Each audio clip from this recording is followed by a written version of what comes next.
क्या आपने सुना है एक ऐसी जगह जहां राजाओं का खानदान आज भी रहता है? जी हाँ, महाराणा प्रताप के वंशज अब भी इसी महल में रहते हैं। यहाँ के कुछ हिस्से पब्लिक के लिए ओपन हैं और कुछ हिस्से ऐसे हैं जहाँ पर कैमरा ले जाना बिल्कुल अलाउड नहीं है, क्योंकि वो हिस्सा आज भी रॉयल फैमिली का प्राइवेट रेसिडेंस है। सोचो, जिस महल में कभी राज दरबार लगता था, वहीं से आज भी मेवाड़ के वंशज अपनी विरासत संभालते हैं। जी हाँ, तो इस वीडियो में हम लोग चलेंगे रॉयल सिटी पैलेस के अंदर और देखेंगे महाराणा प्रताप और रॉयल फैमिली से जुड़ी हुई हर एक जगह और हर एक चीज़। तो वीडियो में एंड तक ज़रूर बने रहिए।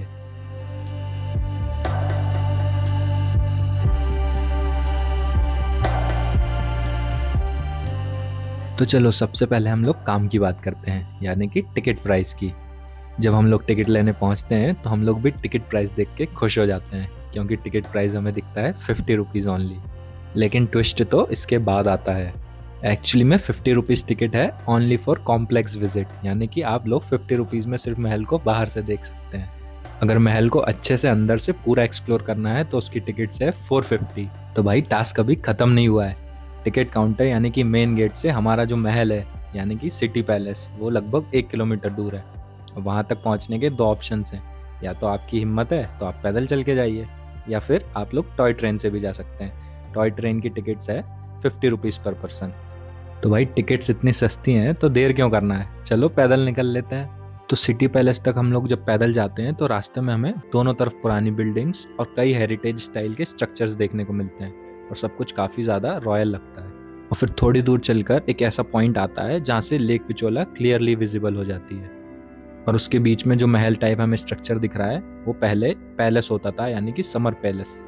गर्मी के दिनों में राजा लोग वहीं पर रहते थे। अब उसे एक होटल में कन्वर्ट कर दिया गया है। तो देखो, जब 50 रुपीज़ बचा ही रहे हैं तो थोड़ा ज्ञान भी ले ही लेते हैं। सिटी पैलेस जो है वो राजस्थान के उदयपुर सिटी में है। अब आप उदयपुर तक by road, by flight, by train जैसे आना चाहो वैसे आ सकते हैं। और उदयपुर आने के बाद आ जाओ सीधा सिटी पैलेस के अंदर, बिना टिकट के नहीं, टिकट लेकर ही।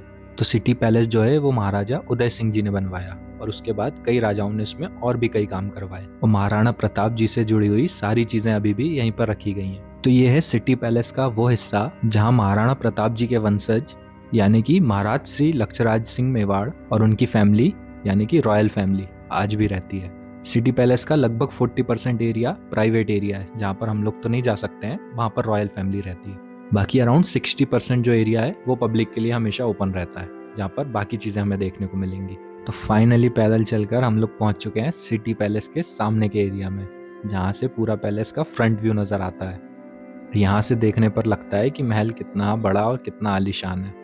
ऊपर तक बने हुए लेयर्ड स्ट्रक्चर्स, बड़े बड़े विंडोज और झरोखे एकदम रॉयल फील देती हैं। और यहीं से आपको सिटी पैलेस की एक्चुअल साइज और डिटेलिंग का अंदाज़ा लगता है, कितना बड़ा और ब्यूटीफुली मेंटेन्ड स्ट्रक्चर है ये। भाई, 450 रुपये ऐसे थोड़ी ना ले रहा है। सुनने में थोड़ी कॉस्टली तो लगती है, बिल्कुल हमें भी लगी थी, लेकिन जब हमने पूरा महल विजिट किया, सब कुछ देखा, तो 450 हमें वर्थ इट लगा। क्योंकि जो हिस्ट्री और जो स्टोरीज हम लोग बचपन से सुनते हुए आ रहे हैं, उसे रियल लाइफ में एक्सपीरियंस करने का, उसे इतने अच्छे से संभाल के रखने के लिए इतना खर्चा तो बनता है। तो भाई चलो, अब अंदर चलते हैं मेन सेक्शन की तरफ, जहाँ से सिटी पैलेस की पूरी हिस्ट्री स्टार्ट होती है। तो अभी हम लोग एंट्री कर रहे हैं तोरण गेट से, जो कि सिटी पैलेस का मेन एंट्रेंस पॉइंट है। और यहाँ से एंट्री करके हम लोग पहुँच जाते हैं मोती चौक एरिया में। और मोती चौक के वॉल्स और गैलरीज में आपको पूरे मेवाड़ के पुराने महाराणाओं की हिस्ट्री और उनके पोर्ट्रेट्स देखने को मिलते हैं। तो भाई, यहाँ पर आप लोग सब कुछ देख सकते हैं, कहाँ से वंश स्टार्ट हुआ था और अभी वंश में कौन लेटेस्ट में महाराजा है।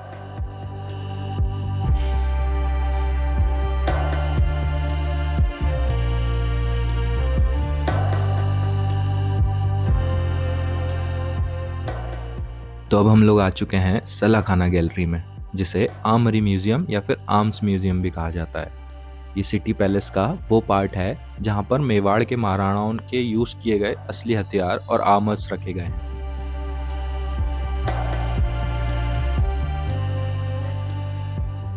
यहाँ पर एक सबसे खास सेक्शन भी बना हुआ है। ये जो भी आपको सामने दिख रहा है महाराणा प्रताप जी से जुड़ा हुआ एरिया, जहाँ पर उनके यूज किए हुए हथियार और उनका मशहूर घोड़ा चेतक का स्टैच्यू रखा गया है। चेतक के स्टैच्यू के मुंह में जो हाथी वाली सूंड आपको लगी दिख रही है, ये इसलिए लगाई गई थी कि कहा जाता है कि महाराणा प्रताप जी ने ये इसलिए बनवाई थी ताकि युद्ध के दौरान उनका घोड़ा दुश्मन के हाथियों को कंफ्यूज कर सके। जब युद्ध में दुश्मन के हाथी हमला करते हैं तो उनको लगता था कि ये हाथी का बच्चा है, इसलिए अपने घोड़े के सामने हाथी की सूंड लगवाई थी।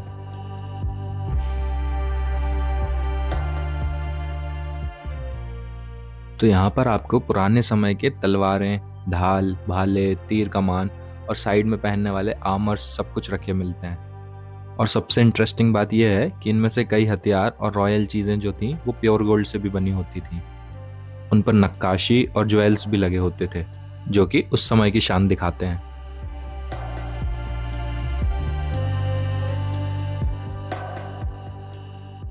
हर तरफ दीवारों पर पुरानी तलवारें चमक रही हैं, पुराने आर्मर सेट्स पहने हुए स्टैच्यूज खड़े हैं और ग्लास के अंदर रखे हुए हथियार अपनी कहानी खुद ही बता देते हैं। बोल के नहीं बताते हैं, नीचे बोर्ड लगा हुआ है, उस पर आप लोग सारी डिटेल्स पढ़ सकते हैं। कौन सा हथियार कब यूज हुआ था और किसने यूज किया था, सारी डिटेल्स आपको यहाँ मिल जाएंगी। इस सब के अलावा यहाँ पर उस टाइम पर यूज होने वाली गन्स भी रखी गई हैं, और कुछ गन्स तो इतनी लंबी है कि उनकी हाइट मुझसे भी ज्यादा है भाई। तो अब म्यूजियम से जब हम आगे बढ़ रहे हैं तो हमें एक ऐसी जगह मिली है जहाँ पर दीवार पर गणेश जी की सुंदर मूर्ति बनी हुई है, और इसमें जो कांच यूज हुआ है कहते हैं इसे बेल्जियम से मंगवाया गया था। चलो गणेश जी के दर्शन करके आगे बढ़ते हैं।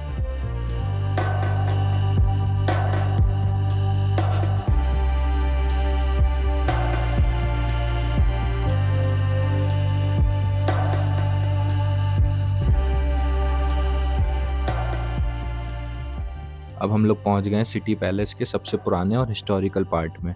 इस हिस्से को कहा जाता है सिटी पैलेस का राज आंगन। अब राज आंगन से ही सारे रास्ते जाते हैं जहां जहां पर आप लोग विजिट करने जाते हैं।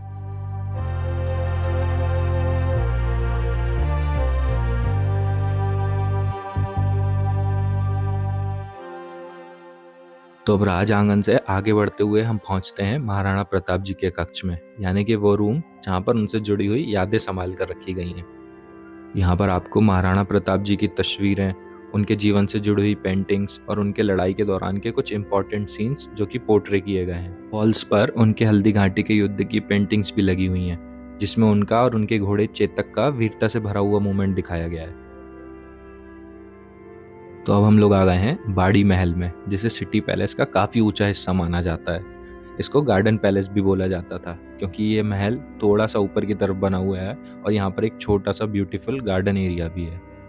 और बाड़ी महल के अंदर ही एक इंटरेस्टिंग जगह मिलती है, एक छोटा सा रूम जिसमें पुराने पिंजरे रखे हुए हैं।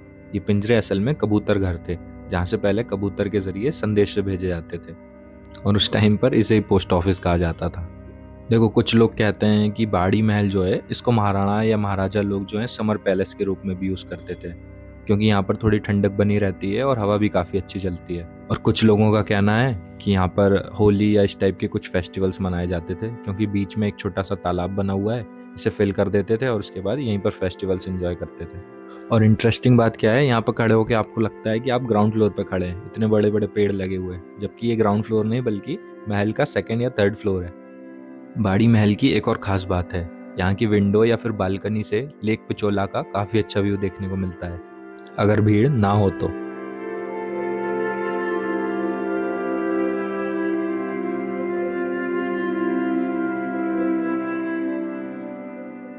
अब यहाँ पर एक और सेक्शन बना हुआ है जो कि महाराणा फतेह सिंह जी से जुड़ा हुआ है। यहाँ पर उनके समय की कुछ पुरानी चीजें, उनके पोर्ट्रेट्स, एक चेयर और उनके रूल से रिलेटेड डिटेल्स देखने को मिलती हैं। अब महाराणा फतेह सिंह जी जो थे वो मेवाड़ के उन महाराणाओं में से एक थे जिन्होंने उदयपुर के विकास में अपना बहुत बड़ा योगदान दिया था, और उन्हीं के नाम पर ही फतेह सागर लेक का नाम भी रखा गया था।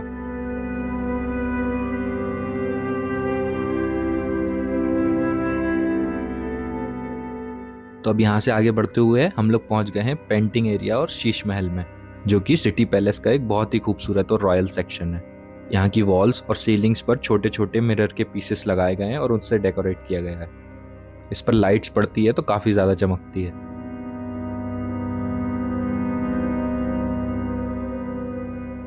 और यहीं पर थोड़े आगे बढ़ते ही हमें मिलता है पेंटिंग पैलेस, जहाँ राजस्थान की फेमस मिनिएचर आर्ट देखने को मिलती है, मतलब छोटी छोटी पेंटिंग्स।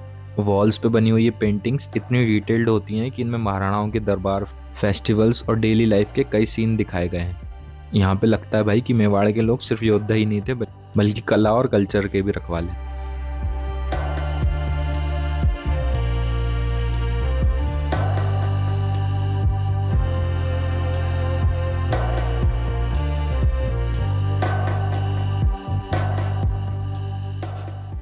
तो भाई अब आते हैं बादल महल, जो कि सिटी पैलेस का सबसे ऊपर वाले हिस्से में से एक माना जाता है और नाम ही बताता है बादलों के पास बना हुआ महल।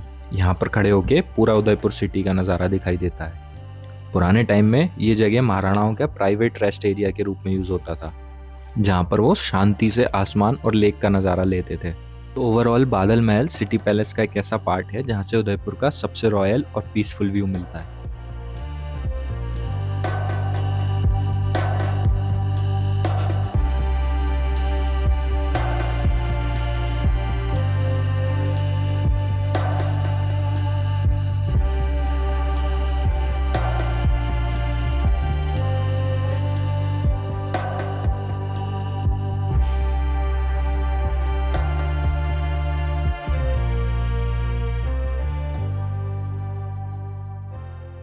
तो बादल महल के थोड़ा आगे आते ही एक और रॉयल सेक्शन मिलता है। यह है महाराणा भीम सिंह जी का एरिया, और कहते हैं कि ये प्राइवेट एरिया महाराणा भीम सिंह जी ने अपनी एक रानी के लिए बनवाया था।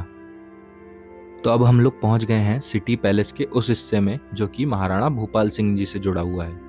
कहते हैं कि ये मेवाड़ के आखिरी शासक थे जिन्होंने ब्रिटिश रूल और इंडिपेंडेंट इंडिया दोनों के समय देखे थे। उन्हें छोटी उम्र में ही पोलियो हो गया था, जिसकी वजह से वो ज्यादा नहीं चल पाते थे। तो ये जो व्हील चेयर आपको रखी हुई दिखाई दे रही है, ये इंग्लैंड से स्पेशली उनके लिए मंगवाई गई थी।